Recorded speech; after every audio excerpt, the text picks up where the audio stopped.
Cette actualité autour du leader du MRC a fait beaucoup de bruit sur la toile.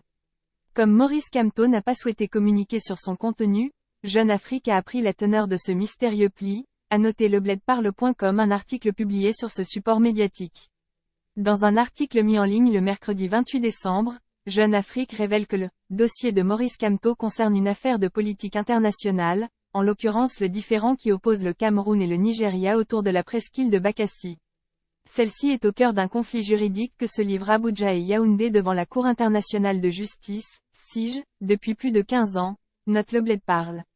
Malgré la cession de ce territoire disputé à Yaoundé depuis 2002, le tracé de la frontière entre le Cameroun et le Nigeria fait renaître des désaccords. Les récents affrontements entre les forces camerounaises et les séparatistes du Biafra prouvent à suffisance la volatilité de la situation sécuritaire dans cette zone.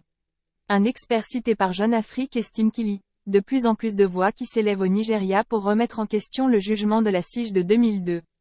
Ayant été un des principaux acteurs de la partie camerounaise dans ce conflit frontalier, l'avocat Maurice Kamto, aujourd'hui opposant, a proposé son analyse du dossier au président de la République du Cameroun Paul Biya, au nom de l'intérêt national. Kamto a observé que certains leaders nigérians souhaitaient profiter de la situation du Cameroun, et notamment du conflit dans les régions anglophones, pour revendiquer Bakassi de nouveau, peut-on lire dans l'article de Jeune Afrique.